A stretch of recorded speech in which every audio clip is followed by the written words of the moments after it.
Muy bien. Bueno, fenómeno. Bueno, acá nosotros empezamos a ver en el curso algunos de los conceptos, ¿no? Y llegamos a hablar un poco del modelo de gato de Schrödinger. Yo me gustaría rescatar lo esencial de la mecánica cuántica en la descripción de dos fenómenos fundamentales. La superposición, por un lado, en que el sistema puede estar simultáneamente, un sistema cuántico, en varios estados.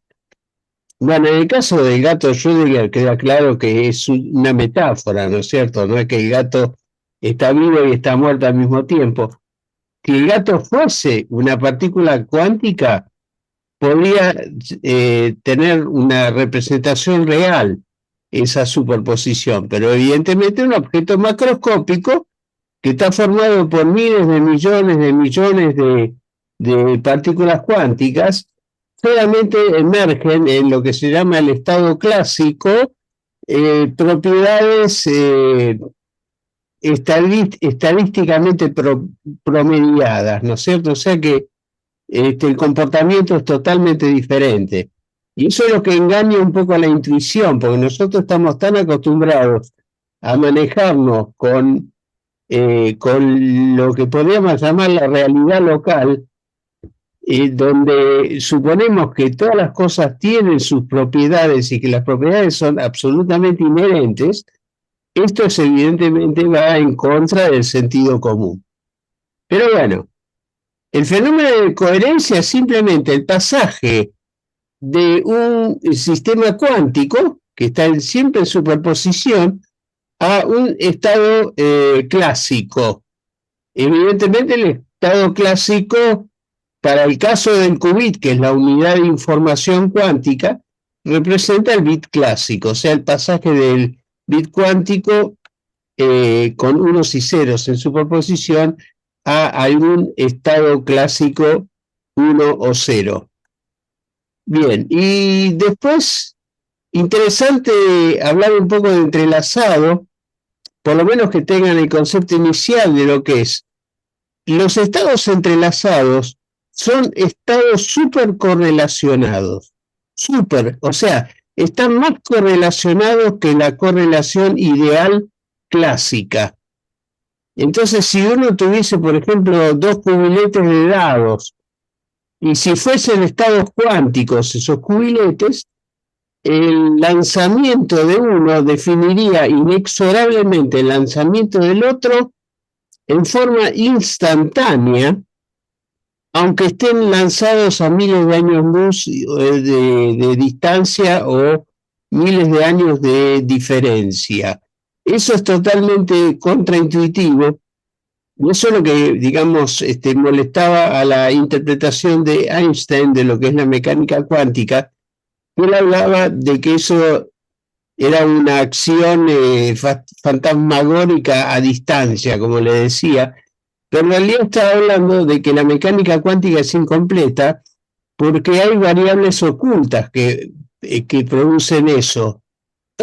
Por el contrario, de que hay transmisión de información supralumínica, lo que tampoco se da digamos, está en contra de la teoría de relatividad. Entonces, evidentemente, él incluso llegó a plantear un experimento que se llamó digamos, el experimento EPR, algo que escribió junto con Podolsky y Rosen, Einstein, Podolsky y Rosen, tres investigadores de esa época, de los años 50, del siglo pasado, y ese experimento se llevó a la práctica después en el año 1980 aproximadamente, a cargo de un investigador Bell, y que demostró de que la hipótesis de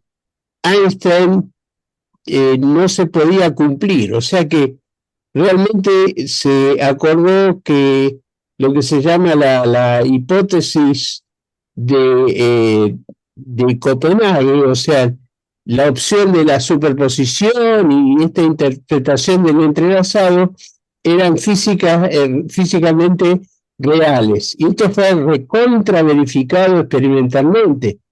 O sea, de que la mecánica cuántica por lo menos no parece ser imperfecta al día de la fecha. Bueno, quería hablar de eso solamente. Eso da lugar a una serie de cuestiones especiales que no quiero entrar a detallar porque perdería muchísimo tiempo, pero aparecen cosas como, por ejemplo, que eventos futuros condicionan a el pasado, o sea que es posible modificar el pasado en función de decisiones futuras.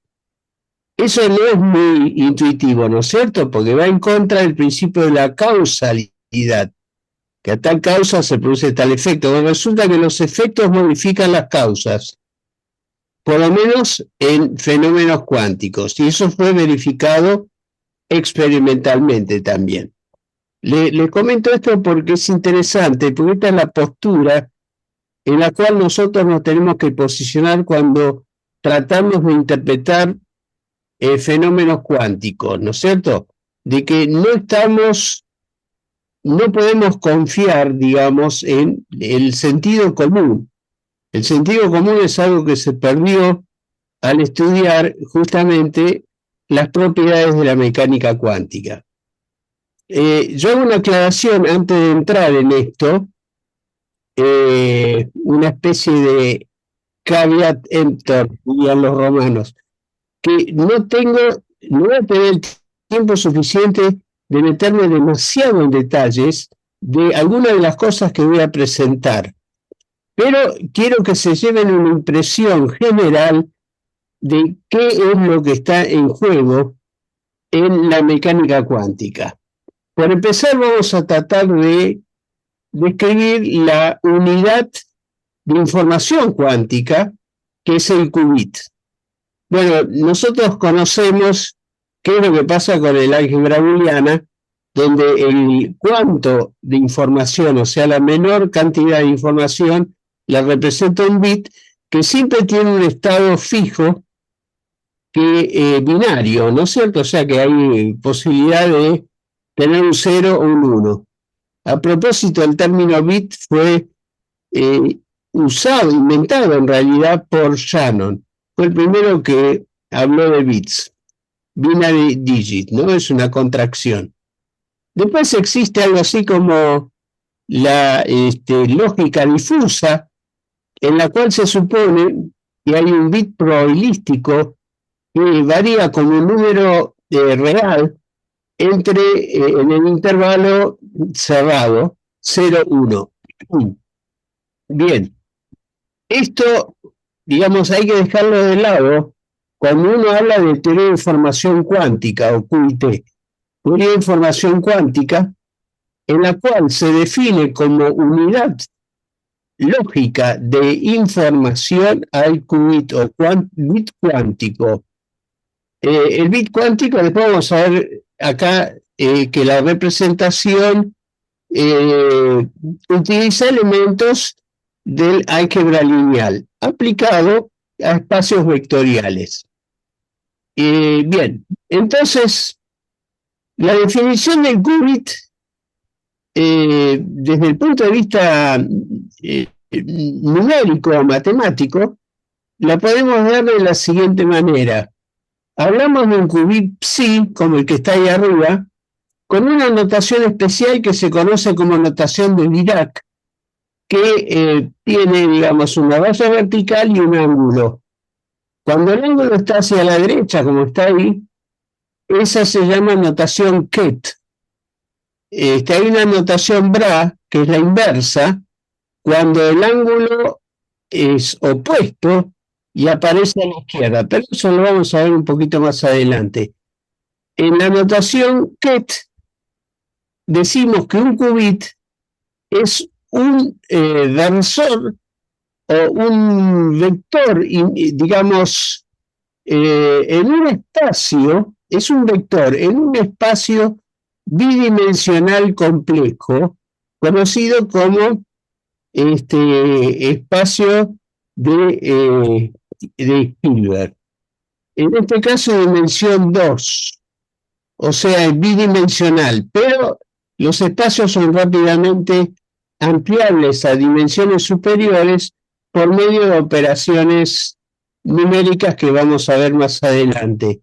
Los componentes alfa y beta se llaman amplitudes y son números complejos, ¿no? Números complejos que tienen su parte real y su parte imaginaria. Y 0 y 1 son lo que llamamos los versores de la base ortogonal en la cual se representan estos qubits, estos vectores.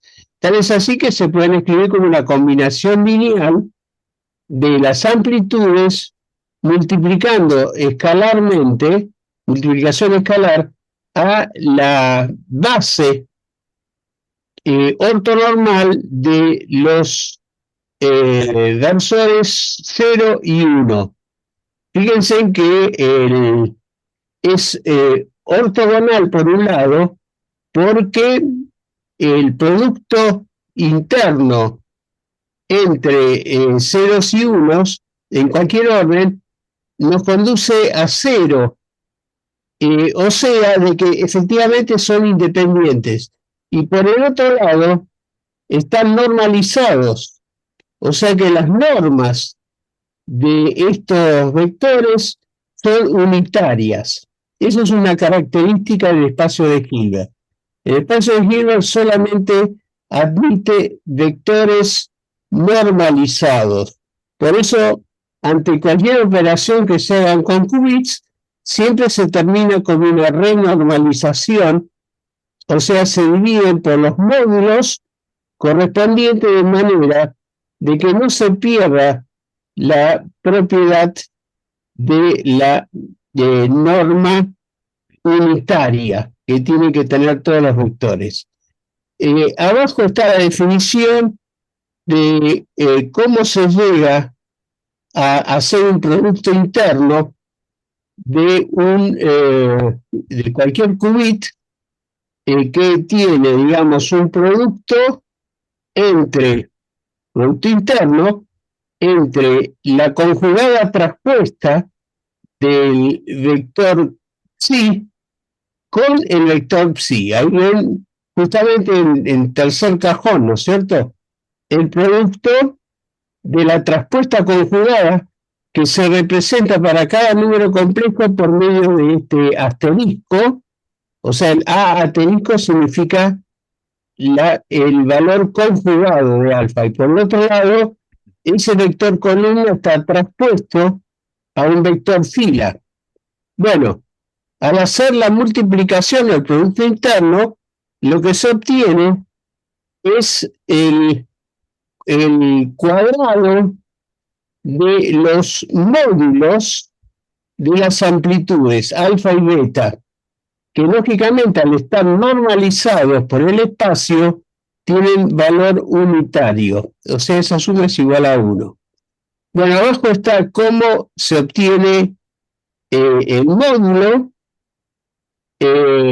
como digamos, la raíz cuadrada de las normas correspondientes tanto para alfa como para beta. Bien, estas son las características básicas de los espacios de Hilbert en los cuales viven los qubits. Bien, acá sería la representación de lo que pasa con el gato, ¿no? Llamemos gato a una partícula cuántica, ¿no? Desde ya, no al gato físico. Y una característica que ya aparece acá es que la raíz cuadrada de la norma correspondiente a cada uno de los componentes 0 y 1 del qubit nos dan directamente la probabilidad que en la medición el resultado se corresponda con el valor respectivo. O sea, si nosotros tomamos la norma de alfa, por ejemplo, que es el componente representante del cero, y el cuadrado de la norma de beta, que es el representante del bit 1, aclaremos que tanto el qubit 0 y el qubit 1 ya son bits clásicos, ¿no es cierto? Es un bit clásico 0 y bit clásico 1, pero en espacio de Hilbert. Esto nos da justamente la probabilidad de obtener un 0 o obtener un 1 en el momento de la medición, que justamente en ese proceso de decoherencia es donde el sistema en superposición sufre la decoherencia y se define el bit clásico correspondiente. Eso lo vamos a ver como propiedad, una de las propiedades de la mecánica cuántica. Bien, ahí tenemos la probabilidad de que el sistema, ante la decoherencia, termine en estado vivo muerto. Por supuesto, acá el gato hay que tomarlo como un gato cuántico, ¿no es cierto? No físico. Bueno, por otro lado, la representación tradicional de los qubits es en una esfera de radio unitario conocida como esfera de Bloch, en la cual podemos decir que el polo norte normalmente representa a la amplitud cero o bit clásico el 0 y el polo sur al bit clásico 1, y eso es lo que está representado en la esfera.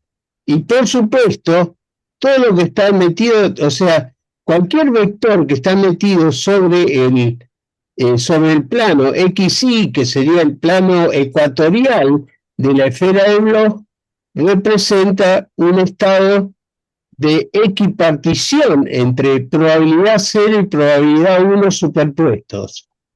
Bueno, por supuesto que esto se puede representar de distintas maneras.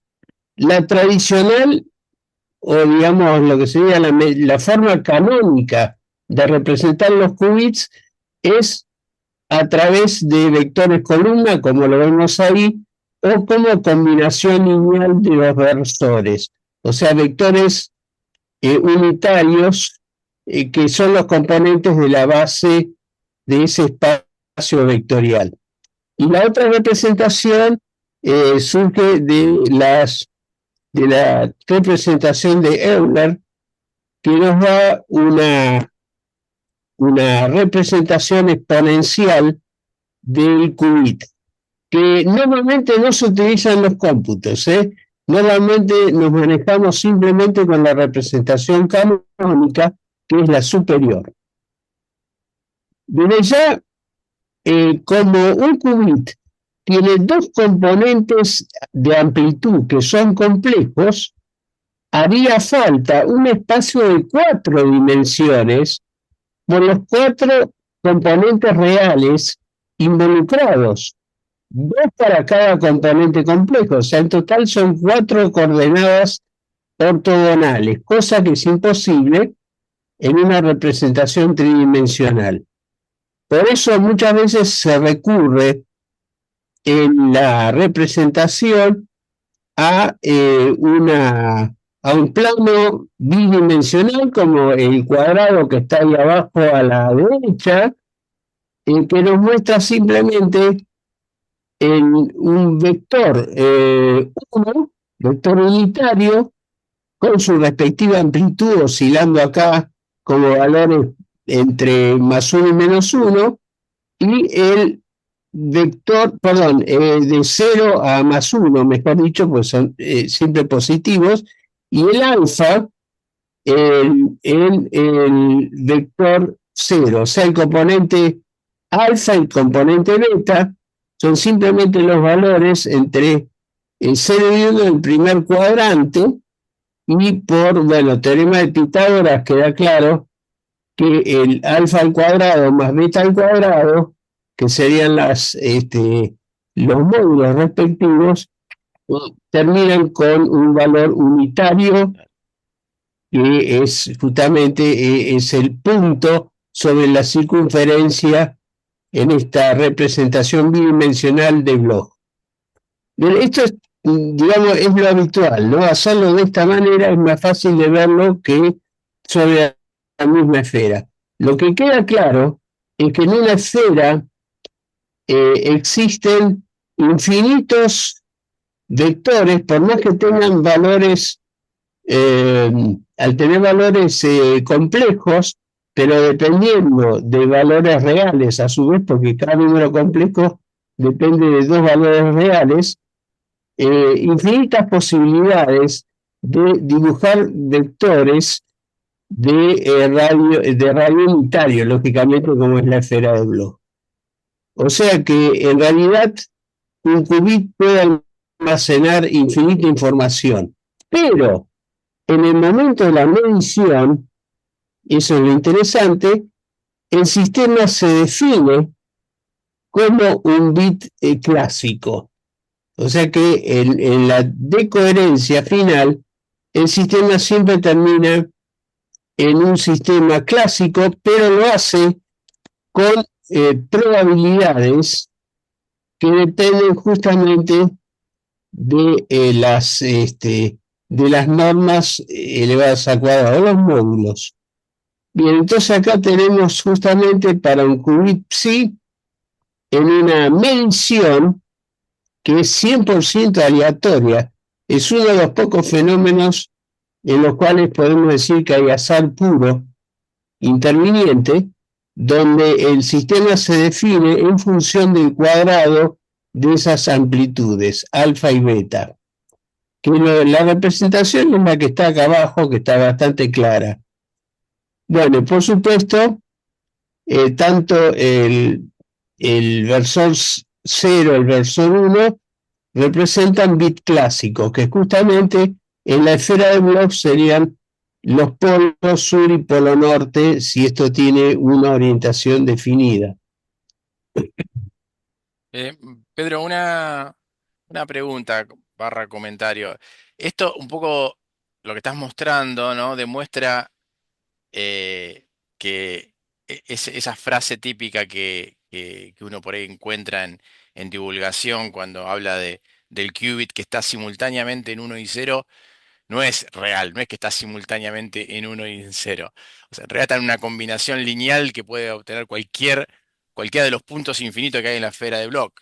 Sí, sí, No sé sí, por qué, no sé por qué se usa esa expresión, ¿no? De que vos está. No, es que el qubit es un bit que está en cero y en uno al mismo tiempo. Es muy común escuchar eso a nivel divulgativo básico, ¿no? digamos, si esta formulita alfa por cero más beta por uno fuese una nube, uno podría decir de que potencialmente es una combinación de unos y ceros si se llegase a medir, Claro. ¿no es cierto? Pero no es algo así como la mezcla de dos bits. Estados clásicos reales. Porque el Claro, sistema no está en un estado real de existencia clásica, ese es el problema. exacto, sí, sí, sí. Esa, la superposición no es clásica, bajo ningún concepto, así que eso es correcto lo que está diciendo. Muy bien. Bien,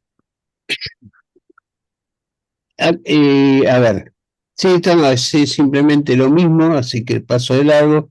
Lo interesante es de que este proceso de medición es un proceso realmente aleatorio, o sea, esencialmente aleatorio. Bueno, estas son cosas, bueno, Einstein tenía sus grandes dudas al respecto. En realidad, él se oponía un poco a la mecánica cuántica, decía que había problemas ahí adentro. Y una de ellas es justamente de que toda la naturaleza está basada en el azar y no en algo determinista. ¿No? Por eso él siempre decía que Dios no juega a los dados, ¿no es cierto?, en la naturaleza, pero bueno, parece que sí, Dios juega a los dados. Me parece que esto es así. Y después las cosas se normalizan en los sistemas macroscópicos porque aparecen como propiedades promedio emergentes de un gran número de fenómenos de este tipo. Bien, entonces vamos a ver, pero muy someramente, lo aclaro de antemano, postulado de la mecánica cuántica. Bien, el primer postulado es que en cada sistema hay un espacio, en cada sistema cuántico, hay un espacio de Hilbert, que es el espacio vectorial complejo con producto interno normalizado. Recordemos que la norma es 1 para todos los estados cuánticos, conocido como el espacio de estado del sistema. Bien. El sistema es completamente descrito por el vector de estado, el cual es un vector unitario en dicho espacio de estados. Y ahí están los 4 componentes reales, N, M, U, V corta,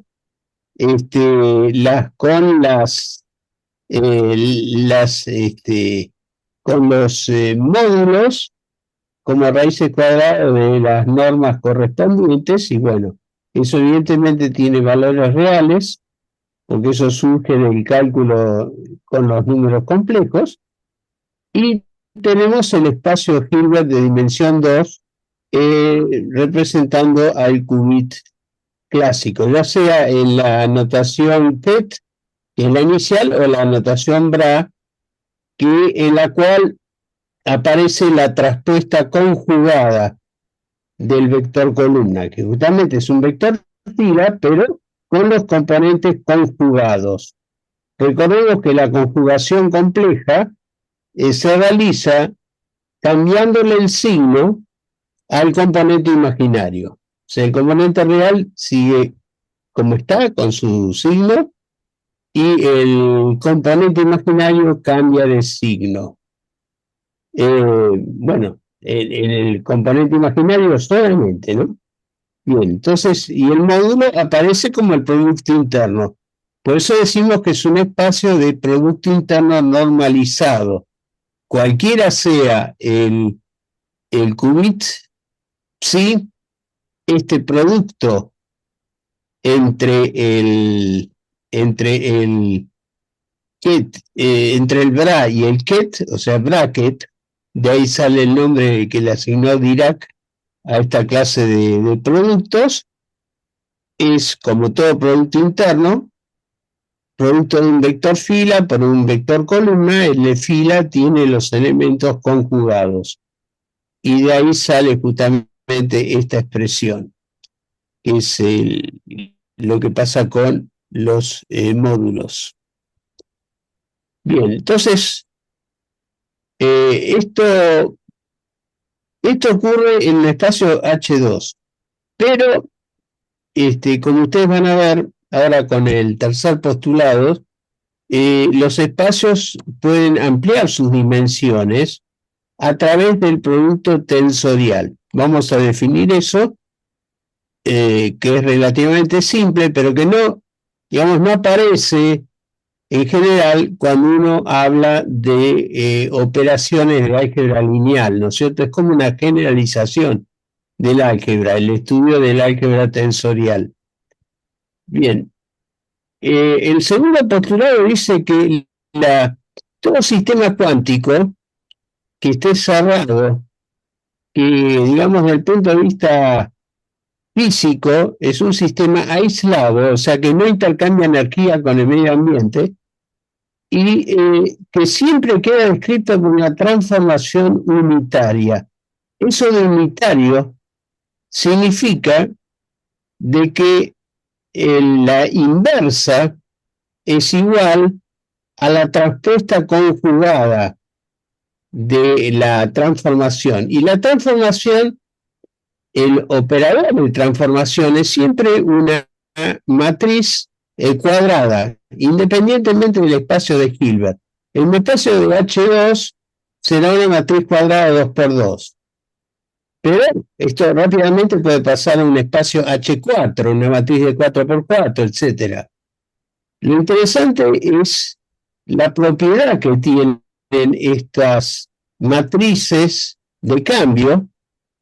Por ejemplo, si nosotros hacemos una operación en H2, tomamos la matriz cuadrada unitaria, la multiplicamos por cualquier qubit y lo que ocurre es que se obtiene un qubit a la salida que sería algo así como una rotación. Acá pasa de alfa beta a alfa prima, beta prima, una rotación del qubit dentro de la esfera. O sea que la característica que poseen estos operadores unitarios es que son absolutamente reversibles, porque cumplen con la propiedad hermítica, por un lado, en la cual cada matriz de este tipo es igual a la matriz traspuesta conjugada, cosa que se representa normalmente con la misma letra de la transformación unitaria con la cruz de Lorena, pero en la práctica uno utiliza el símbolo más, ¿no es cierto?, para no poner la cruz de Lorena, que es un símbolo difícil de reproducir por medio de fonts. Y a su vez, como es unitario, la inversa es igual justamente a la traspuesta conjugada. Con lo cual, como los segundos miembros de estas dos ecuaciones son iguales, los primeros también lo son. Quiere decir que cada matriz es igual en su propia inversa. O sea que hablamos de involuciones. La involución ocurre, por ejemplo, con la operación XOR. El XOR también es su propio inverso y por eso también recibe el nombre de involución. Pero lo interesante es que esto permite que todas las evoluciones cuánticas sean esencialmente reversibles.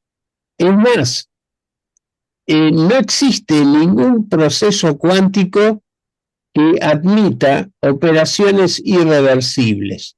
O sea, irreversibles ocurriría, por ejemplo, si desaparecen qubits del sistema, ¿no? Eso está absolutamente prohibido en la computación cuántica. Solamente se admiten operaciones reversibles, justamente por esta propiedad, ¿no? Que cada operador es igual a su propia inversa. O sea que aplicando dos veces al operador, si multiplicaríamos U por U a la menos 1, lo que obtenemos es la identidad. O sea, la matriz identidad correspondiente, que va a tener unos en la diagonal principal y ceros en la diagonal secundaria.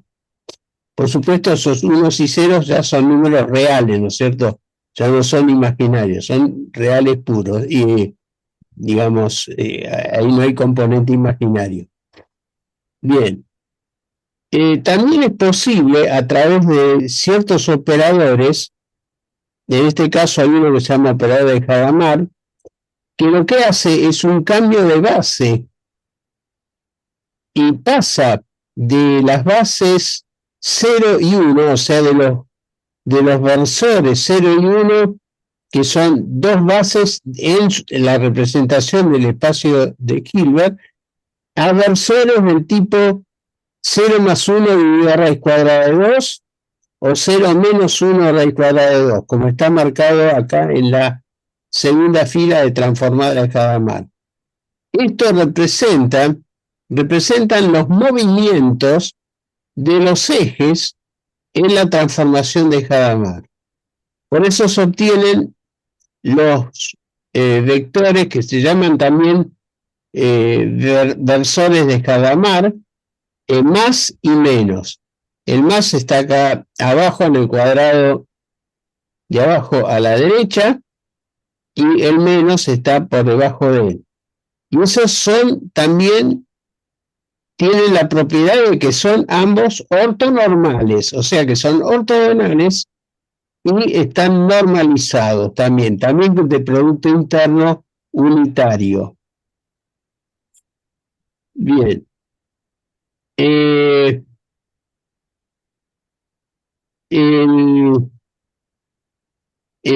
la evolución temporal, de un sistema cuántico está dada por la ecuación de onda de Schrödinger, que es la que está acá en el casillero azul por debajo del verde.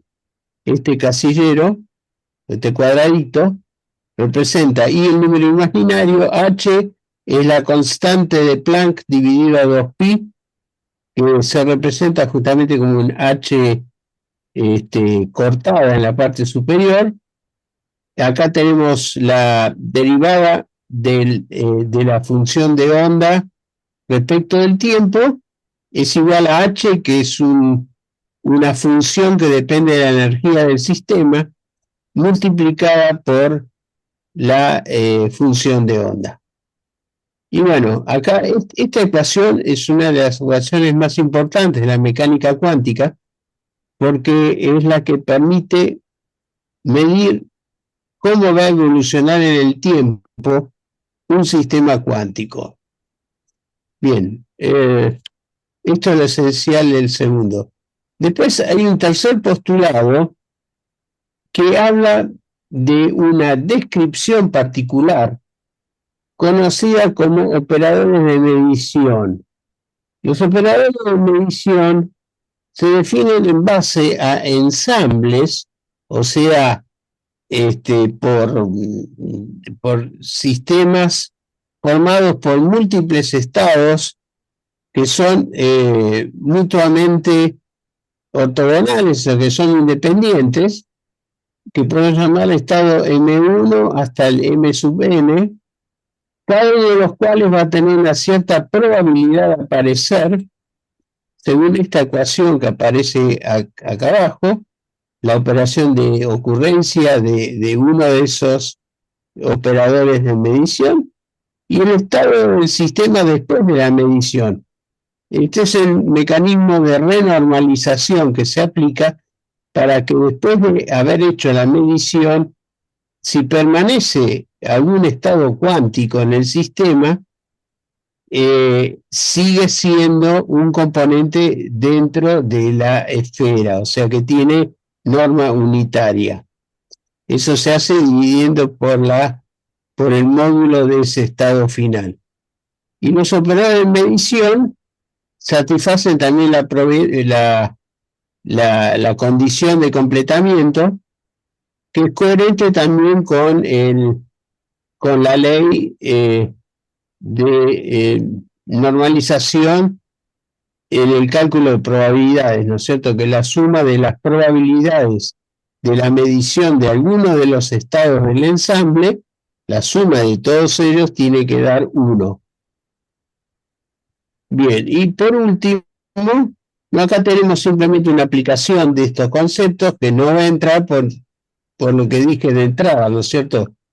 Hay razones de tiempo que me obligan a ir un poco más rápido, pero aparecen consecuencias de lo que vimos hasta acá, de la indistinguibilidad de los estados cuánticos. Los estados cuánticos, cuando están en superposición, no se pueden distinguir. O sea, lo que hay que hacer para lograr una distinción de qué es lo que pasa dentro de un estado cuántico, lo único que podemos hacer es repetir la formación de ese sistema, del sistema cuántico, y medirlo en forma independiente. O sea, por mediciones múltiples se puede llegar a tener una idea estadística de cuál es el estado interno que tiene el sistema cuántico. Pero hay que distinguir que la cosa no es simple, porque los estados cuánticos no se pueden clonar. Es imposible clonarlos. Por lo tanto, esta limitación limita el, digamos, la generación de códigos correctores de errores, por ejemplo. No se puede corregir por clonación, o sea, por redundancia, sino que hay que reconstituir los sistemas a partir de su origen en condiciones similares. Se reproduce la formación de los sistemas cuánticos y se miden individualmente. Bueno, a medida que aumenta el número de mediciones, las proporciones de unos y ceros se van aproximando asintóticamente al estado más probable de un sistema cuántico. Pero es complejo, ¿no? Ahí ya tenemos un problema. Es más, esto da lugar en la práctica a una distinción entre qubits físicos y qubits lógicos. Los qubits físicos son justamente aquellos en los cuales no podemos estar seguros de cuál es su estado interno. En cambio, en los qubits lógicos se supone que ya hubo una especie de corrección de errores, cosa que se puede lograr pero por métodos mucho más sofisticados, y los qubits aparecen depurados. O sea, ya no están tan afectados por el azar cuando llega el momento de la medición.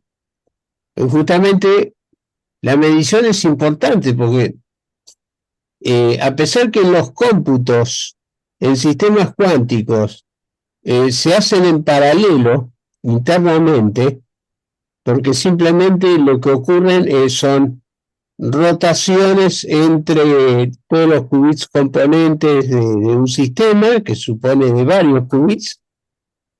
El tema es que hay que llegar a tener una idea general de cuál es el resultado, o se busca siempre un resultado distinguible en un sistema cuántico sometido a medición.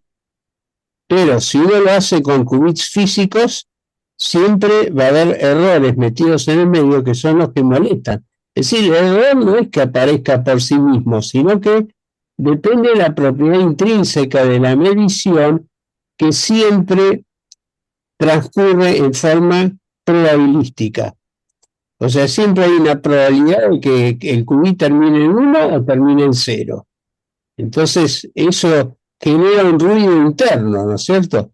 Y esa es la diferencia entre la medición de un qubit físico, que está sometido a esa clase de error, y el qubit lógico, en el cual la medición ha sido pulida, por así decirlo, del componente aleatorio.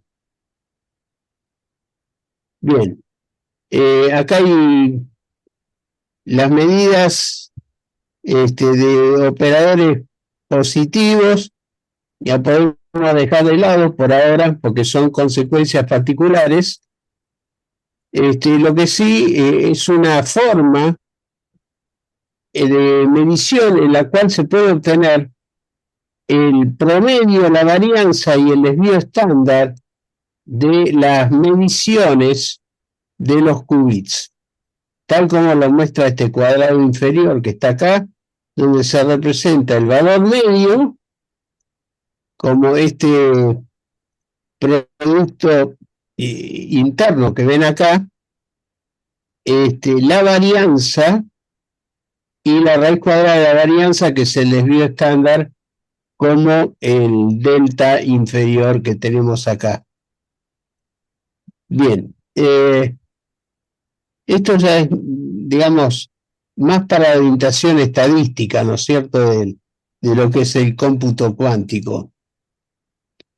Y permite, por otro lado, la representación del principio de incertidumbre de Heisenberg, que es una consecuencia bastante problemática en cierto sentido, que hace que si queremos medir simultáneamente dos variables o dos observables en un sistema cuántico y queremos lograr la máxima precisión en la medición, a medida que disminuyamos el desvío estándar de una de esas medidas, aumenta el desvío estándar de la asociada. O sea, de que el producto de los dos desvíos estándar tiene una cota que es la que se indica en esta caja gris. Bien, entonces es el principio de incertidumbre que hace que, por ejemplo, no se pueda medir simultáneamente la posición y el momento o la velocidad de un electrón dentro de su nube orbital atómica, ¿no es cierto? O sea, no se puede medir con precisión la posición sin perder noción de la velocidad. Por otro lado, si se mide velocidad, se pierde precisión en la posición. O sea, ese es el principio de incertidumbre de Heisenberg, que limita la obtención simultánea de medidas a partir de un sistema cuántico. Pero hay una pregunta. En realidad uno puede medir las dos, pero siempre tiene un error, ¿no? Cuanto más presión tiene uno, menos tiene en la otra, pero sí se puede medir las dos, ¿verdad? No, no, medir sí. Medir Sí. se puede en todo. El problema es que la precisión de la medición, Es- o sea, la precisión sería inversamente proporcional al desvío estándar, ¿no? Este, claro. ahí surge el problema. O sea, a medida que afinamos la puntería con uno, le aumentamos el número de decimales, digamos, a la medida de posición, le disminuimos los decimales en la velocidad o el momento. Claro. Hay como una correlación inversa entre la precisión de uno y de otro, pero en definitiva, uno diría, en realidad uno nunca puede medir con precisión infinita nada, aunque no existiera el principio de incertidumbre, uno diría que nunca puede medir con precisión infinita, con lo cual es una Sí, limitación, pero digamos, tampoco es tan drástica en el sentido de que si uno está conforme con la precisión de las ambas mediciones, con el trade-off entre ambas mediciones, está bien, digamos, ¿no? sí, por Puede supuesto. convivir con eso. Totalmente, totalmente. Esa es la realidad. Sí, siempre, digamos, no existe algo así como la precisión absoluta, porque requeriría infinitas mediciones equivalentes y aplicar la ley de los grandes números, ¿no? En estadística, pero no tiene sentido porque en la práctica tampoco hace falta. Nuevamente no hace falta. Claro. Bueno, salvo que uno esté estudiando algún detalle muy particular sobre un sistema cuántico, ¿no? Pero bueno, esto es una limitación. Bien, vamos al cuarto postulado, que es muy importante, que nos dice lo siguiente, que cuando hay dos operaciones básicas con los qubits, nosotros podemos hacer una operación XOR, por ejemplo, entre dos qubits. Un XOR, que sería una suma módulo 2. Podemos sumar los qubits, ¿no es cierto? Como con la suma vectorial. Pero cuando llegamos al producto, ocurre lo siguiente. Nosotros podemos multiplicar qubits, como se muestra en esta placa central, pero a través de un producto que ya no es un producto modular, es un producto tensorial, que lo que hace es multiplicar las dimensiones de los qubits. En el producto tensorial no hay limitación de orientación ni de naturaleza de lo que vamos a multiplicar tensorialmente. Lo que sí es cierto que la dimensión del producto siempre es igual al producto de las dimensiones de los factores. Por ejemplo, acá tenemos dos factores de dimensión 2 que generan un vector en un espacio H4, 2 por 2, 4. Y transcurre de la siguiente manera. Hay que imaginarse que estos dos componentes, por ejemplo, en la alfa 0, alfa 1, multiplicando al qubit B0, B1, el alfa 0 multiplica escalarmente a B0 y B1, y a su vez el alfa 1 multiplica escalarmente al B0, B1. Es como si fuera una multiplicación escalar, pero en realidad aparecen estos cuatro productos, estos cuatro resultados del producto de dos qubits, donde estamos multiplicando las amplitudes correspondientes. Bueno, esta multiplicación es una multiplicación entre números complejos, ¿no es cierto? Acá no hay ninguna cosa rara, simplemente que el producto tensorial difiere del producto matricial en que es independiente de la naturaleza de los vectores que se estén manejando, que pueden ser vectores o matrices. No hay ningún problema multiplicar un vector con una matriz a través de un producto tensorial, pero siempre siguiendo esta regla que vemos acá. O sea que todos los componentes del segundo factor se aplican sobre el primero y se aplican después sobre el segundo, generando un producto cuya dimensión es el producto de las dimensiones de los factores que aparecen acá.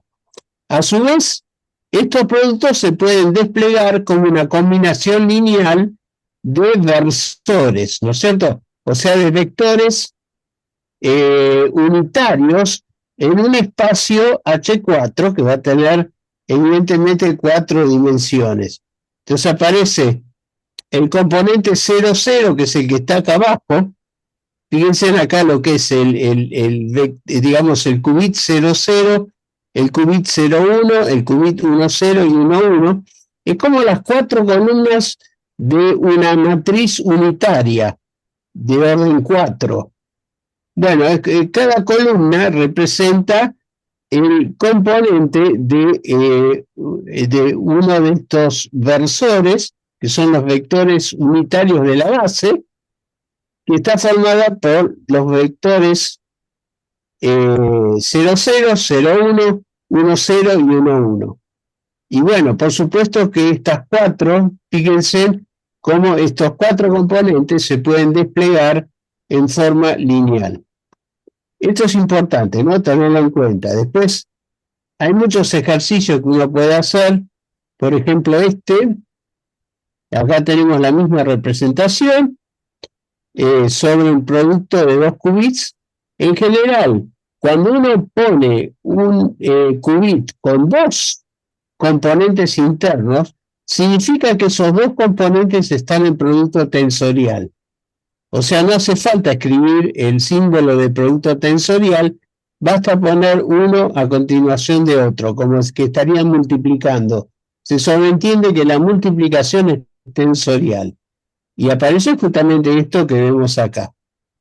En el caso de qubits entrelazados, es como que al producto tensorial le quitamos o los dos componentes centrales, como en este primer caso, dice caso 1, supercorrelación positiva, o le quitamos los dos componentes extremos, el primero y el último, en cuyo caso nos quedamos solamente con los componentes centrales.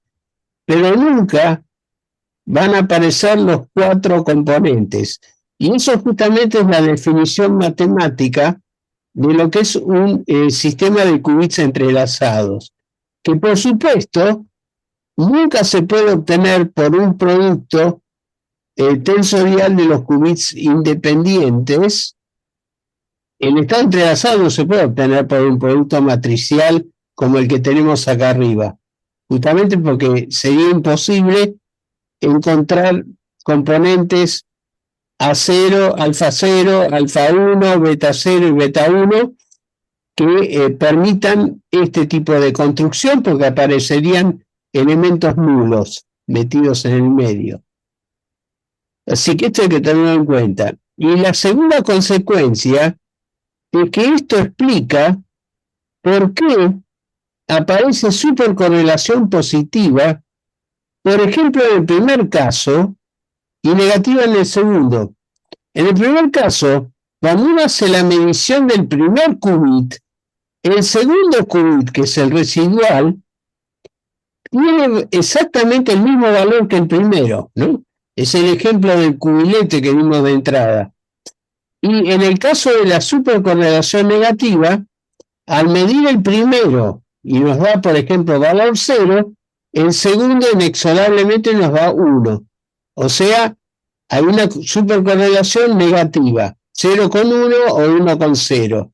En cambio acá se conservan iguales, lo cual no significa de que hay 4 posibilidades de encontrar estos pares supercorrelacionados, que lo vamos a ver a continuación. Se conocen como pares o qubits de clase EPR, justamente haciendo referencia al experimento de Einstein, Podolsky y Rosa. Bien, una de las, digamos, de las grandes consecuencias de la computación cuántica es que al tener un qubit con varios registros, los registros de memoria de los qubits no están aislados, sino que se encuentran todos en superposición. O sea, cuando tenemos un registro de 3 qubits, tenemos 2 al cubo, estados internos posibles. Ya sabemos de que no es que hay una mezcla de ceros y unos, sino que hay una composición lineal entre esos estados ceros y unos. Pero en el momento de la medición, si uno mide un registro de 3 qubits, puede obtener cualquiera de estos 8 estados potenciales que se obtienen desde el 0 hasta el estado 7. Bueno, y por supuesto que cuando uno hace operaciones sobre un registro de qubits, las operaciones se ejecutan en paralelo.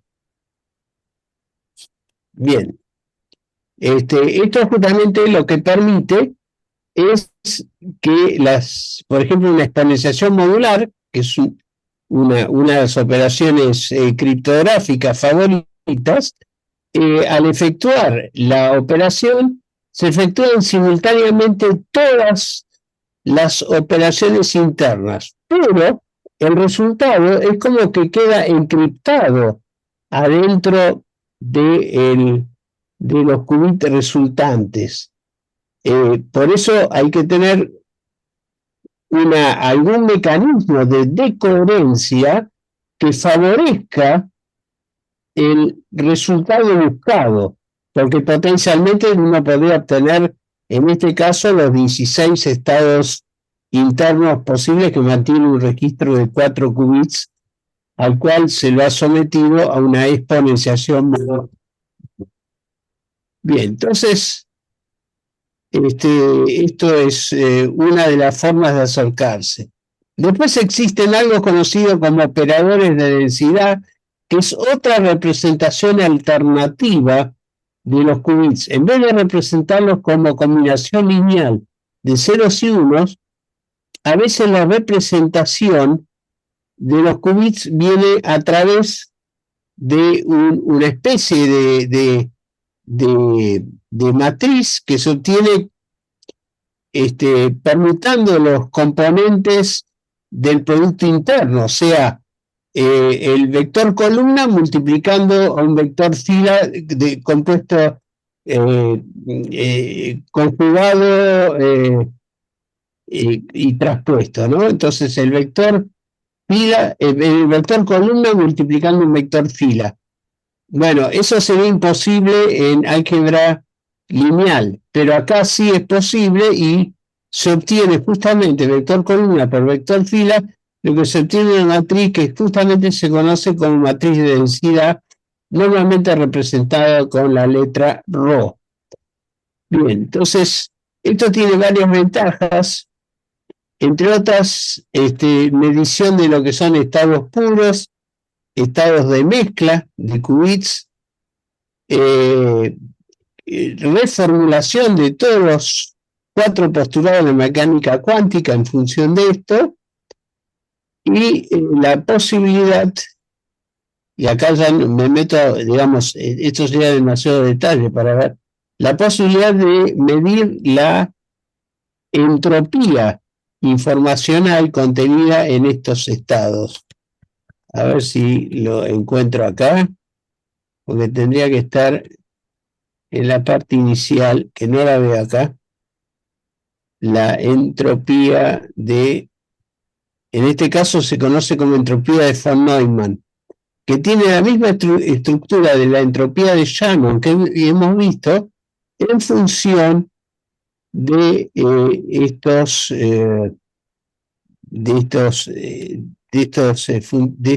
funciones de estado, operadores de densidad.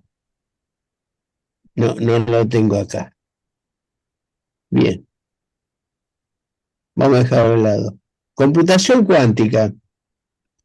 Computación cuántica es, digamos, el uso práctico de todo lo que hemos visto hasta este momento, que opera lógicamente con puertas.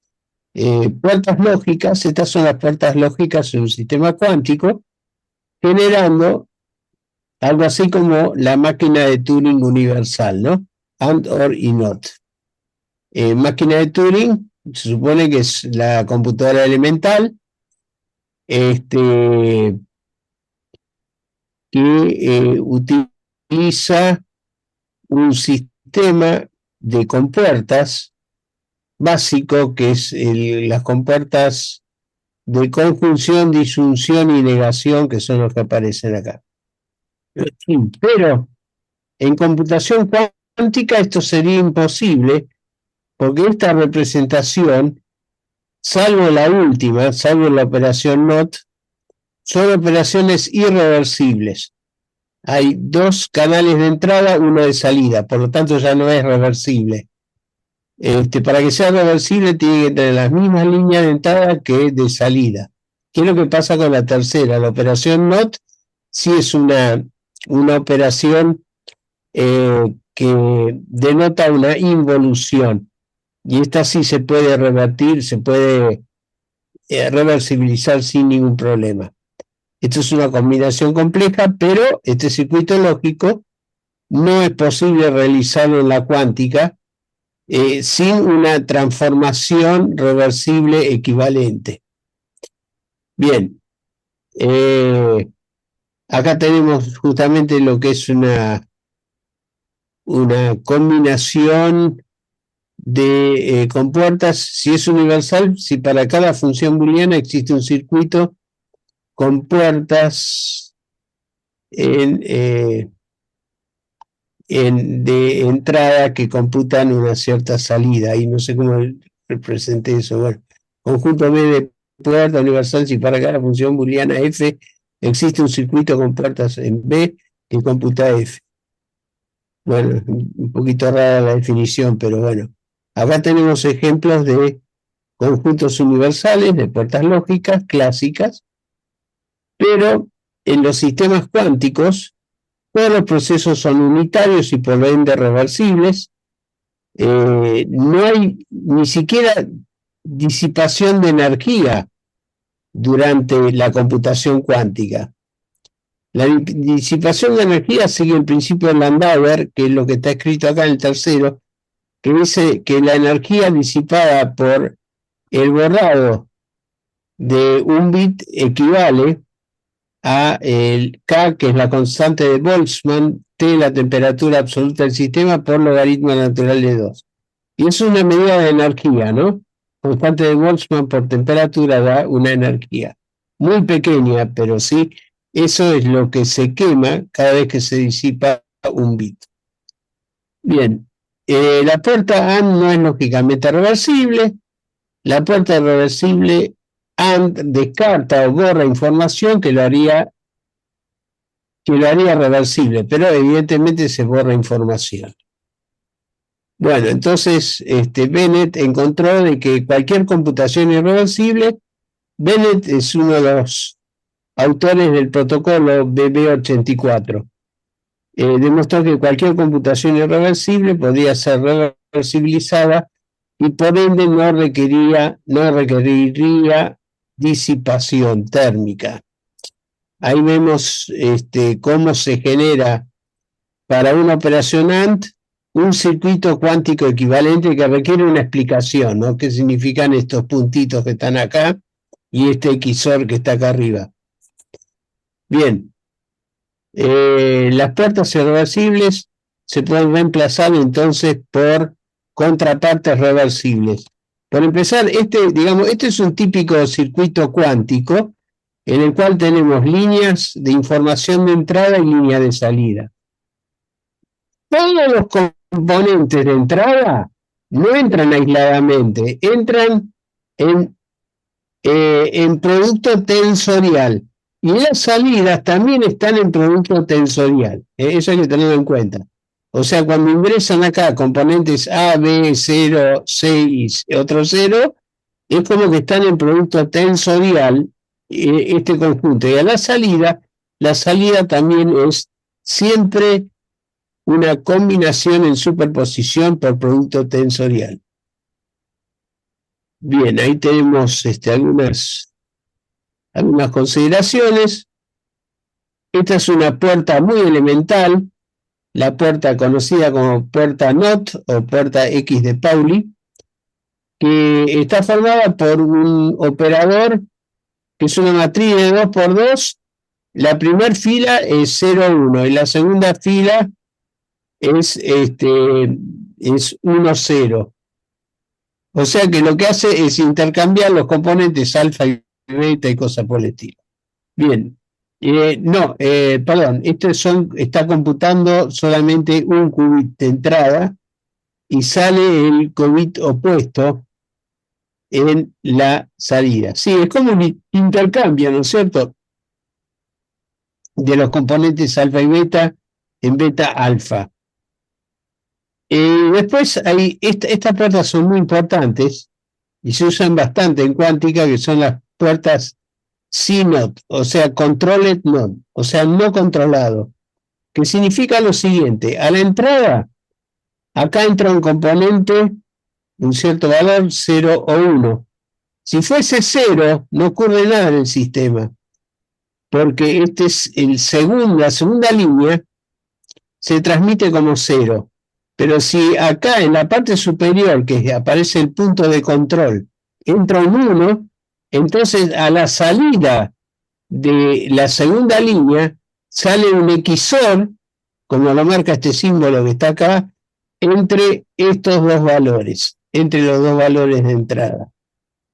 Bueno, estos son puertas lógicas, todas son matrices. Justamente acá vemos la matriz de Pauli, fíjense. La matriz de Pauli es como una matriz unitaria, pero intercambiando la diagonal principal por la secundaria, y lo único que hace es intercambiar las amplitudes, ¿no? Esa, la amplitud del 0 asociada pasa a ser el beta y la amplitud asociada al 1 pasa a ser el alfa. Bueno, esto es una puerta muy simple. Por supuesto que hay puertas más complejas. Acá vemos lo que ocurre justamente en una puerta CNOT, que es una puerta de 2 tuplas. Acá hay 2 líneas cuánticas de entrada, un qubit C, un qubit T. En el caso de que C equivalga a 0, no sufre cambio, pasa de un lado al otro. Si este es 1, la línea superior, por supuesto, mantiene el mismo valor, porque esto tiene que ser reversible. Tiene que trabajar de izquierda a derecha o de derecha a izquierda la puerta. Y en el caso de que este fuese un 1, la salida del inferior va a ser un XOR entre los qubits 0, C y T, como está marcado acá. y salen en producto tensorial. Fíjense, acá nos marca que hay producto tensorial a la entrada y producto tensorial a la salida.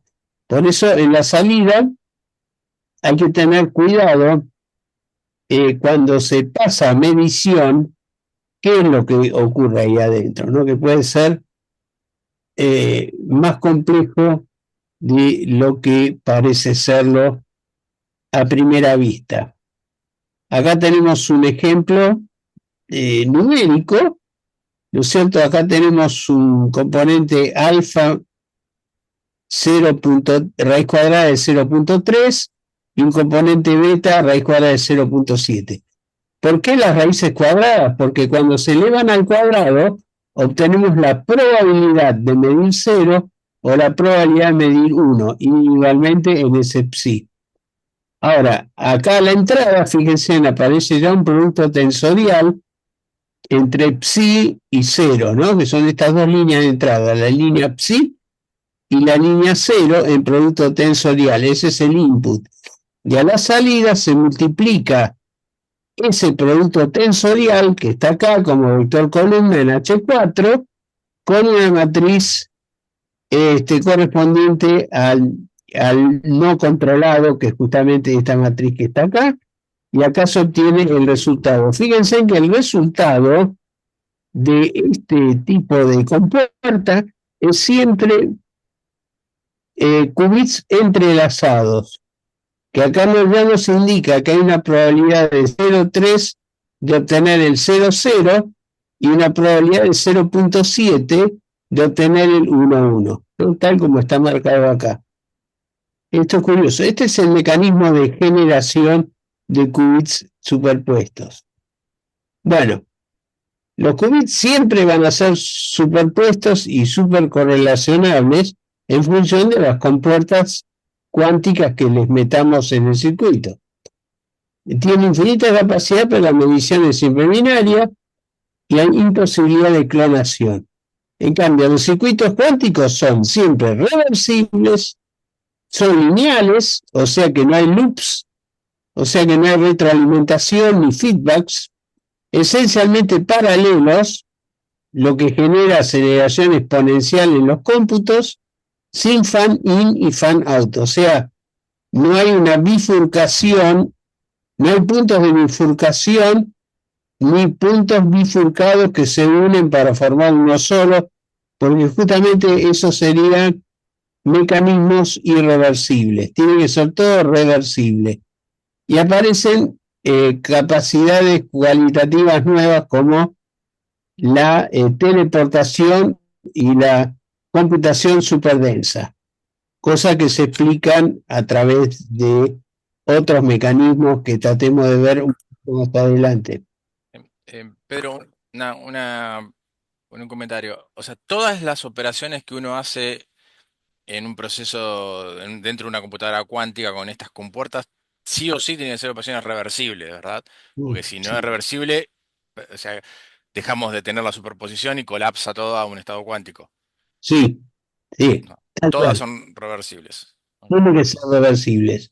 Es más, a veces la reversibilidad se construye, Mm. cosa que se ve, por ejemplo, si vos ves el diagrama, por ejemplo, de cómputo de Grover, vas a ver que tiene una primera fase de construcción del algoritmo de Grover y después una reconstrucción del estado inicial.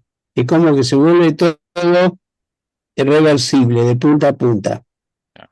No sé si te acordás de eso o lo Sí, viste. sí, sí, claro, pasa que en el fondo uno siempre piensa, digo, es interesante la pregunta en el sentido de que cómo hacemos para operar, o sea, cómo funciona un algoritmo, como el de Grover o, o cualquier otro, Mm, sin destruir la superposición, porque esa es la clave de que funcione la computadora cuántica, ¿no? Y es porque son todas transformaciones reversibles, ¿no? Todas transformaciones unitarias, reversibles. Porque eso, digamos, es fundamental, digamos, digamos, entenderlo, porque si no uno se pregunta, y entonces, o sea, si yo cualquier cosa digamos, que hago en un sistema en superposición, lo voy a terminar destruyendo y convirtiendo en algo clásico. ¿Cómo es que Mm. funcionan las computadoras cuánticas, ¿no? Bueno, con transformaciones reversibles. Con transformación irreversible. Eso a veces hay que diseñarlo. No sé si hay sistemas con inteligencia artificial que controlan eso, que generan la reversibilización, capaz que sí, ya hay. Pero si no, era bastante difícil pensarlo, porque hay que terminar imaginándoselo, ¿no es cierto? ¿Cómo hacemos para que sea reversible?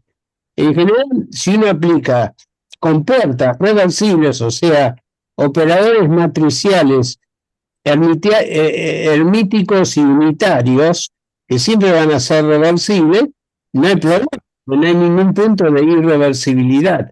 Por eso, la función XOR, por ejemplo, es una función que es reversible en el sentido clásico, pero irreversible en el sentido cuántico el XOR. ¿Por qué? Porque tiene dos entradas y una Es- salida, el XOR. Entonces ya eso bloquea la reversibilidad del XOR clásico. mm, Por eso justamente se inventó el CNOT, que sería algo así como un XOR cuántico. Y claro, exacto. ¿no? Hay que pensarlos muy bien. De todas maneras, existen juegos hay set universales de operadores unitarios con los cuales ustedes pueden, o sea, cualquiera puede construir sistemas, digamos, algoritmos reversibles de cualquier cosa que sea resoluble a través de computadoras cuánticas. Porque esto construye realmente son los set universales, como el set AND or NOT para la computación clásica. En la computación cuántica, estos, estos operadores que se ven acá, el H, X, Y, Z, S y T, tal como están escritos ahí, forman un conjunto universal de operadores unitarios en H2. Por supuesto que hay que romperse la cabeza cuando uno trabaja con espacios H4, H8, H16 o lo que sea, ¿no es cierto? Cuanto más líneas de entrada, más combinaciones de este tipo hay que armar para mantener la reversibilidad. Bien, ahí tenemos una puerta CNOT operando. Abajo tenemos una puerta U controlada con cualquier función U, puertas de intercambio como el swap, puerta C cuadrado NOT, que está, o puerta de Toffoli, que está acá. Son todos elementos básicos con los cuales, como en un mecano, se van armando las piezas tipo Raspi, ¿no es cierto?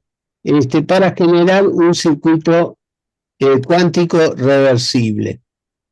Bueno, acá funciona otro tipo de compuertas más complejas, por ejemplo, acá se muestra cómo descomponer la puerta Toffoli en operadores unarios, porque la idea básica es que los operadores sean matrices de 2 por 2. Bueno, esto es llevar un sistema que llevaría matrices en H8, que serían estas tres líneas de entrada, a operadores en H2. Bueno, esto se hace de esta manera, como se marca acá. Acá hay una igualdad. O sea que el circuito se complejiza, pero siempre es posible transformar todo en operadores unarios. O sea que trabajen directamente con una sola línea de entrada y una línea de salida. Bien, esto es medición. La medición normalmente se representa como está escrito ahí arriba, con ese cuadradito con la parábola y la flecha, y a la salida se representa la salida con una doble línea, y eso significa bit clásico. O sea, la representación de un bit clásico en un circuito cuántico se hace con esa doble línea que vemos ahí a la salida. Es un operador de medición. Bueno, después hay otras características, pero bueno, esto también es algo muy general para lo que podría llegar a servir las computadoras cuánticas. No voy a perder tiempo con esto. De teoría de complejidad cuántica tampoco me voy a meter demasiado. Simplemente mencionar de que fue un investigador de Cambridge, el Deutsch, que inventó la máquina universal de Turing cuántica.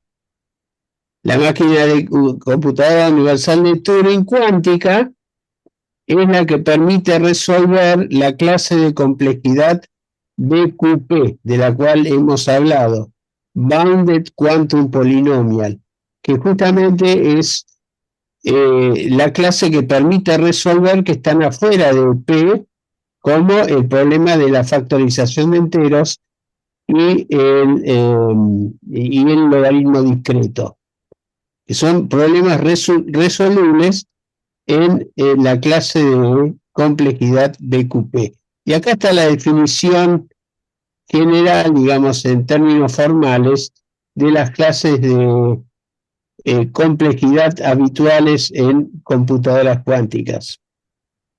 Bien, acá no me voy a meter demasiado. Sí, recuerdan que les hablé de la fórmula de la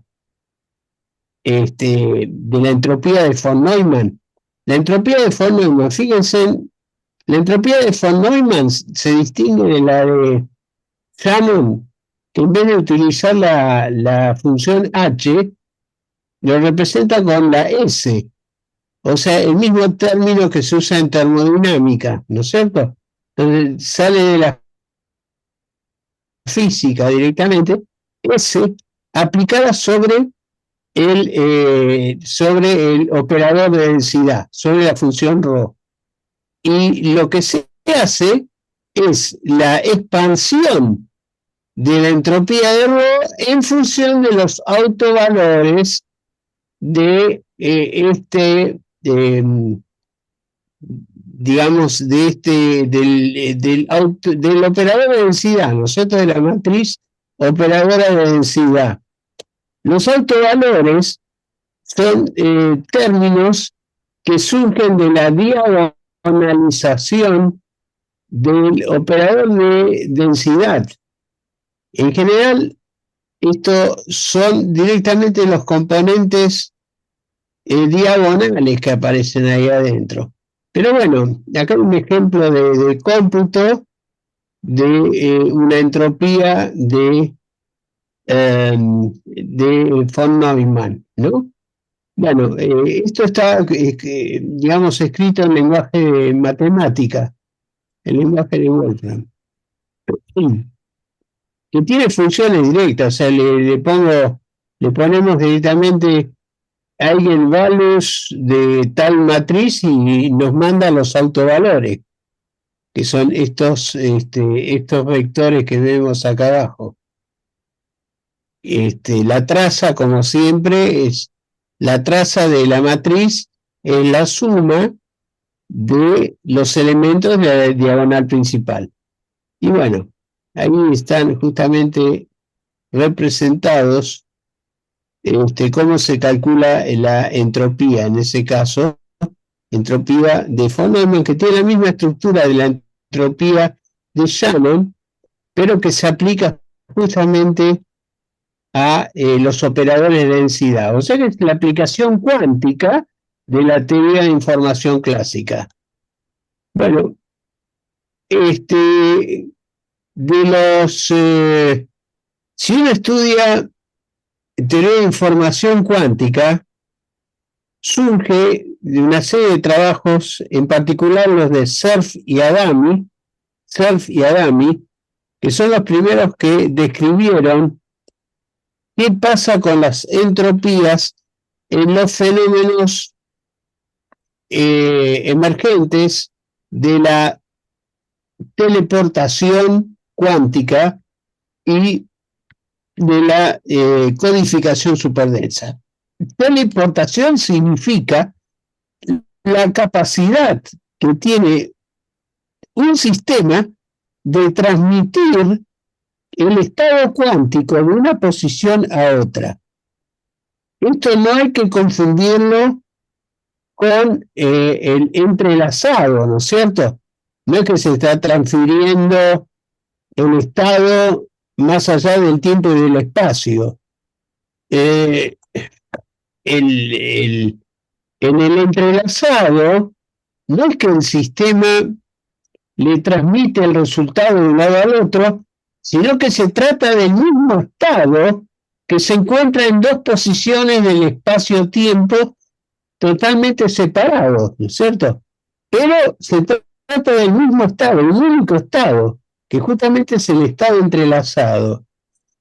Bueno, esto es totalmente contraintuitivo y desde ya que le molestaba a la visión determinista que tenía Einstein acerca de lo que es la mecánica cuántica.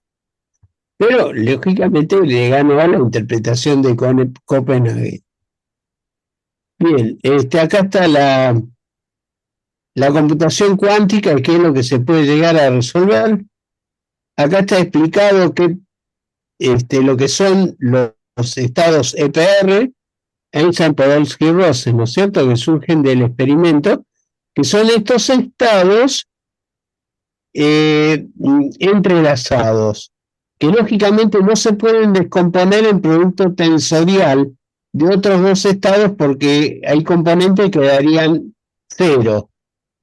Entonces sería imposible hacer esto, o sea, matemáticamente imposible, y de ahí la linda explicación que existe acerca de lo que pasa con el producto tensorial de dos qubits.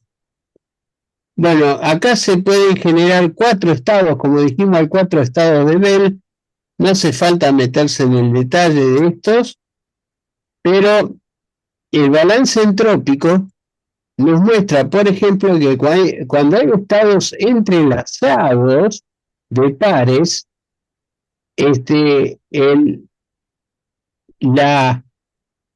digamos, la entropía residual de un estado habiendo resuelto el otro, que serían las semilunas de la izquierda y de la derecha en este último gráfico, son entropías negativas. O sea, si llamamos entropía cero a la absoluta ausencia de incertidumbre, esto es una supercorrelación. Y la supercorrelación nos indica justamente que los estados están sobredeterminados. En este caso, el par EPR tiene la estructura de supercorrelación negativa, como está escrito acá, ¿no es cierto? O sea que si se mide el primer qubit y da un 0, el primero es totalmente aleatorio, pero el segundo ya no es aleatorio.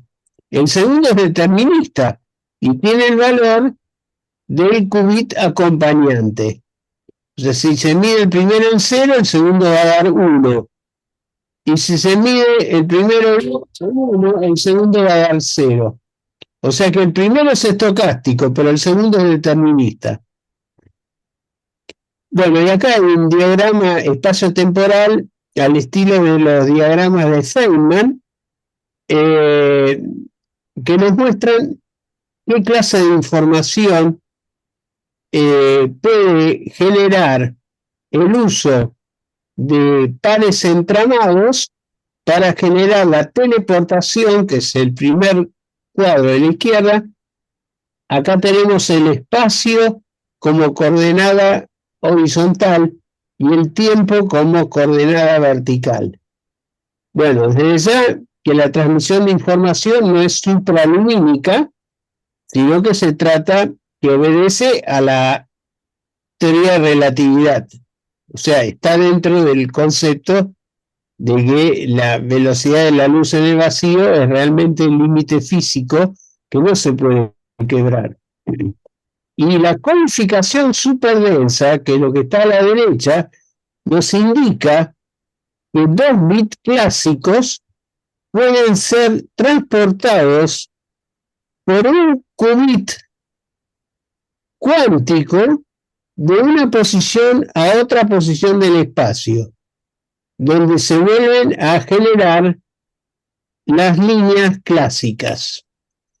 Bien, o sea, codificación superdensa significa de que en un qubit llevamos simultáneamente 2 bits clásicos de un lado al otro.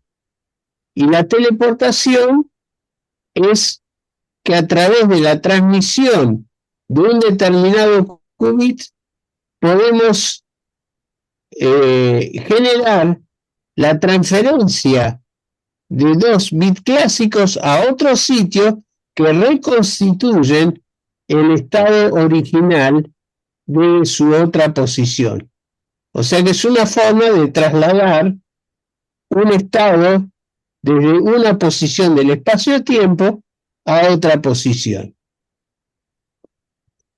Bueno, y acá no voy a seguir adelante porque acá hay explicación muy somera acerca de lo que es la corrección cuántica de errores, de cómo opera la transformada rápida de Fourier para, para el caso del algoritmo de Shor y lógicamente mencionar que al día de la fecha hay 2 algoritmos de interés para la criptografía, que es el de búsqueda cuántica o algoritmo de Grover y el de transformada de Fourier o algoritmo de Shor, que justamente resuelve todos los problemas de la criptografía asimétrica actual, ¿no? Razón por la cual hay que desarrollar una criptografía resistente a fundamentalmente a la transformada de Fourier que utiliza Shor. Bien, el algoritmo de Shor está acá descrito. ¿Qué es lo que pasa en el caso clásico con la complejidad? Que es subexponencial, y el caso de uso de la computadora cuántica que lo reduce prácticamente a algo totalmente polinómico y por lo tanto rápido. El algoritmo de Shor en realidad utiliza una combinación entre cómputo clásico y transformada de Fourier cuántica. Usa una combinación de los dos. Y ahí está explicado. Bueno, con sus consecuencias, acá está paso a paso, una explicación paso a paso del algoritmo de Shor. Tampoco, lógicamente, no la vamos a ver ahora. Lo mismo con el algoritmo de Grover. Acá está, por ejemplo, el cómputo del algoritmo de Grover, que termina acá en la parte central y tiene el circuito de reversibilización para que todo esto sea posible y no se pierda la superposición en la segunda mitad, donde algo así como se deshacen los pasos intermedios, de manera de que todo el sistema se vuelva reversible. Bueno, esto es... Sí. Pregunta, nosotros siempre, digamos, desde la visión de ciberseguridad hablamos mucho del algoritmo de Shor. También se habla del de Grover porque afecta a encriptación simétrica, pero fundamentalmente es como que más hablamos de Shor, digamos, porque es el que de alguna manera desarma la encriptación asimétrica y todos los problemas que eso acarrea, ¿no? Pero el algoritmo de Grover en realidad es mucho más genérico, ¿no? Porque se puede usar para cualquier cosa que sea búsqueda, ¿no? Sí, exacto. El problema que resuelve es la Es búsqueda amplio. de elementos en una base de datos no indexada, Mm, cualquiera sea la estructura interna. mm. O sea, buscar un elemento característico dentro de una base que no tenga ningún índice donde se puede hacer una búsqueda binaria, ¿no? Mm, sí. O sea, es más amplio, tiene una Sí, amplitud de aplicación más mayor que la de Short, que es sí, sí. específicamente para. Bueno, por suerte solamente es una reducción cuadrática, ¿no? Es como que reduce la complejidad a la raíz cuadrada de la complejidad original. Exacto. Y no resuelve el tema como lo hace el algoritmo de Shor, que directamente destruye la complejidad, lo pasa de NP a P. Claro. Lo que pasa es que en el algoritmo de Shor, entiendo yo, explota una vulnerabilidad que tiene la factorización de números primos, que ya es conocida y que clásicamente, o sea, por más que la conozcamos de manera clásica, no la podemos explotar, pero es conocida, ¿no? Esa periodicidad que tiene el tema de los números primos, que es más, Sí, digamos, que se puede aplicar la transformada rápida de Fourier, ¿no? sí, sí. Cuántica, perdón, no rápida, transformada cuántica de Fourier. Sí, la cuántica, sí. Sí, sí, sí. De hecho, eso es lo que ocurre, ¿no? Bueno, y eso justamente lo que impulsó el desarrollo de la PQC, justamente. Y ahí la necesidad de operar. En cambio, en el simétrico no hay tanto problema porque por más que exista Grover, por ejemplo, un AES 256 bits sigue siendo postcuántico, porque aunque lo reduzcamos a complejidad de una AES 128, el espacio 2 a la 128 es inalcanzable en términos de recursos actuales, ¿no? Ese es el Ah, motivo.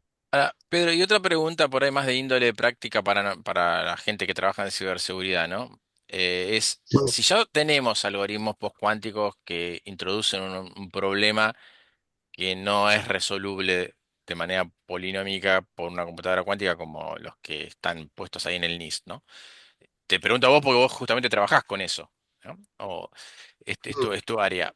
¿Por qué es que hay como un delay, una demora importante en la migración? Es decir, no sabemos qué pasa con la computación cuántica, de pronto la vemos en el 20, 30 años en el futuro, de pronto pasa una pavada y decir, ¡epa!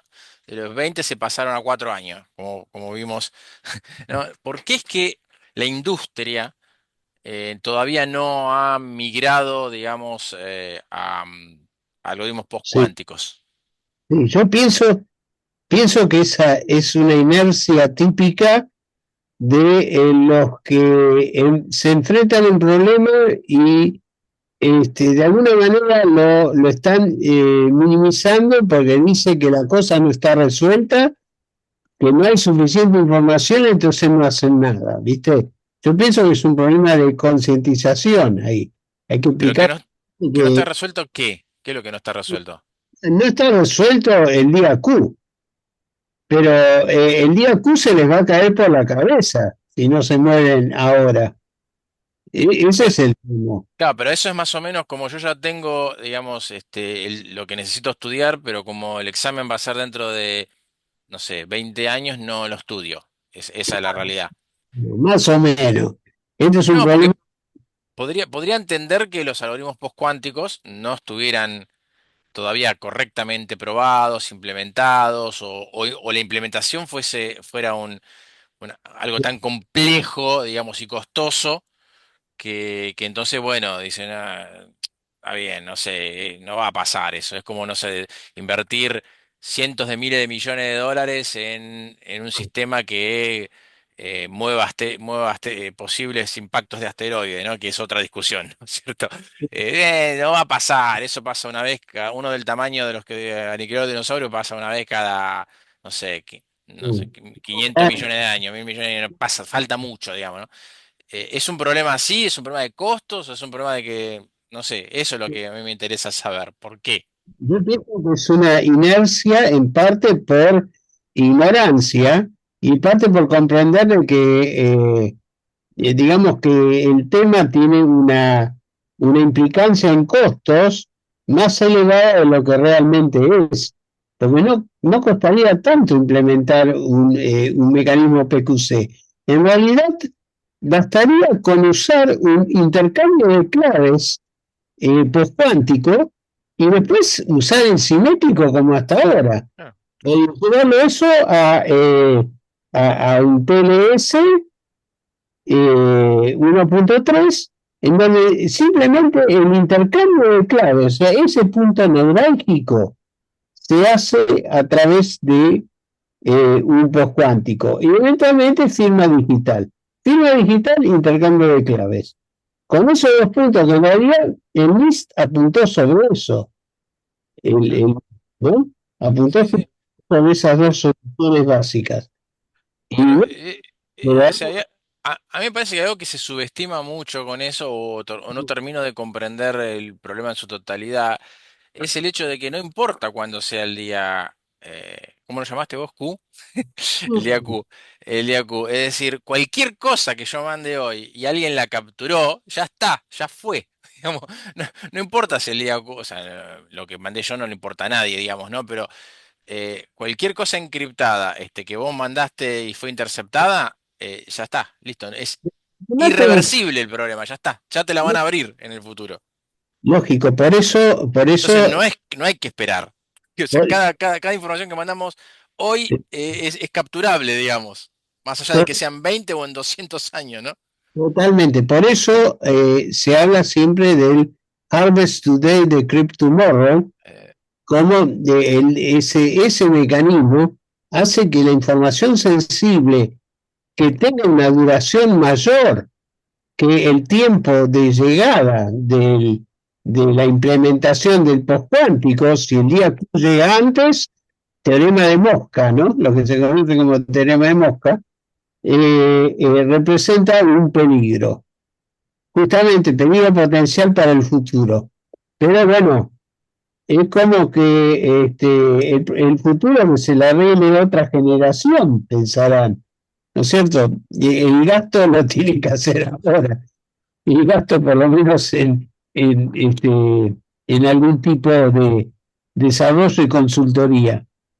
Pero bueno, casualmente nosotros con Hugo estamos en conversación ahora con el Banco Central, ¿no?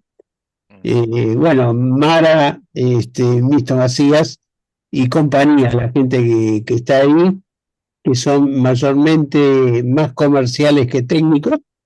Justamente ayer le dimos una charla acerca de la necesidad de moverse ya, o sea, no quedarse dormidos en el tema. Y entender también que no se trata de un tema económico, digamos, que los va a movilizar de un lado al otro. No es que están arriesgando mucho, sino que es una inversión relativamente baja que con los equipos actuales, sin mucha transformación, sin modificaciones de hardware, van a poder tener un sistema medianamente seguro que por lo menos la información sensible que manejan quede asegurada, a salvo, ¿no? mm, mm. Es un problema de concientización. Es un problema muy grave que decís vos. Es así, es así. La industria, no sé, ahora parece que Trump en Estados Unidos le metió palanca para obligarlos a implementar PQC lo antes posible, no sé. Sí, sí, escuché algo hace poquito. Sí, pero No, bueno, no confía en los chinos, digamos, ¿no? En que lleguen a la computación cuántica antes que Occidente. como llegan a la delantera en todo este tema, es muy probable que ellos lleguen primero, ¿no? Sí. Pero bueno, Ahora, implementar Kyber o alguna de esos, no sé, ¿tiene alguna desventaja, digamos, computacional computacionalmente muy intenso? ¿Requiere un cambio de hardware? Yo creería que no, ¿no? no requiere tanto. Es cierto que los algoritmos, el KEM, el Kyber, por ejemplo, Mm, es computacionalmente más pesado, por así decirlo, y lento que otras soluciones livianas como las que buscamos nosotros, ¿no? Pero tampoco son son excluyentes. O sea, uno tranquilamente podría adaptar un ML Kyber tranquilamente, sin mucho problema. Incluso los programas, los fuentes y los compiladores están todos en GitHub, o sea que uno puede bajarse esa información y usarlo directamente. Por lo menos para tener un intercambio de claves postcuántico, y hay documentos de la NIST sobre la adaptación híbrida rápida de implementación de soluciones postcuánticas a los sistemas actuales, ¿no? Justamente para vencer esa inercia, pero bueno, parece que es más difícil decirlo que hacerlo. Vos sabés que algunas VPNs comerciales, como por ejemplo el NordVPN, ya Mm. tienen la funcionalidad de, de algoritmo postcuántico. Usan, allá acá lo busqué porque yo ya lo he visto, pero no me acordaba cuál usaba. Dice MLChem, que es el estándar oficial del NIST, que antes se conocía como Crystal Kyber, ¿no? Ya lo tienen. Es decir, NordVPN lo está usando eso en su. Si yo tengo acá NordVPN, cuando me conecto, puedo usarlo a través de ese algoritmo. Sí, sí, sí, no, eso seguro, que hay gente que sí lo está, que se lo tomó en serio, por lo menos la disponibilidad en el mercado está. Claro. El tema es que tener la conciencia de que los usuarios finales lo empiecen a usar, especialmente los que manejan información sensible de la infraestructura crítica, por ejemplo, ¿no? Esos temas que son tan sensibles, qué sé yo. Hay información que realmente, si sale a la luz, genera unos perjuicios económicos muy grandes a las naciones. O sea, decisiones gubernamentales deberían ser tomadas con seriedad. Pero por ahora son todas palabras, digamos, más que hechos. Esa es la realidad. Pero Ujú. bueno, el problema que vos planteás es justamente la parte más crítica e importante de cómo llevar esto a la práctica, ¿no? Sí. Así que bueno, este, bien, de acá yo seguiría adelante con directamente, no hablaría del experimento de Bell y la negación de la realidad local, el problema de justamente de la interpretación de Einstein sobre esto y los resultados de los experimentos de Bell, que son bastante interesantes y cuya conclusión nos dice que realmente no existe una realidad independiente en las mediciones, o sea que la, los sistemas cuánticos no poseen estados definidos, o sea, justamente hablamos del problema de la superposición. Esto lo que demuestra es que las cosas, no existe algo así como una realidad local, esencialmente. Y tampoco existen variables ocultas y cosas por el estilo, en las cuales pensaba Einstein. Pero bueno, la mecánica cuántica evidentemente se impuso con la interpretación de Copenhague, que parece ser la correcta, por más contraintuitiva que sea. Así que bueno, de esto no me quiero meter en esto porque perdería mucho tiempo. Lo que sí me gustaría hablar es de criptografía cuántica, esencialmente ver por lo menos el protocolo BB84. Pero como esto no lo quiero interrumpir en la mitad, lo cual sería lamentable, yo lo que voy a hacer es dejar acá, dejemos la clase acá, y en la clase que viene vamos a hablar sobre este tema, este tema, y después entraremos de la forma más apacible posible en, en la parte postcuántica. Así que yo acá lo que haría ahora es cortar esto, cortar la compartición, a ver si puedo aparecer acá en algún formato un poquito más visible. A ver, voy a tratar de pasar a una visión personal de alta resolución. Porque hasta ahora siempre aparecía medio nublado, qué sé yo, parecía que tenía niebla en casa. Así que acá estoy. Y me falta cortar la, la grabación, eso sí. Voy a cortar la grabación. Records. Stop.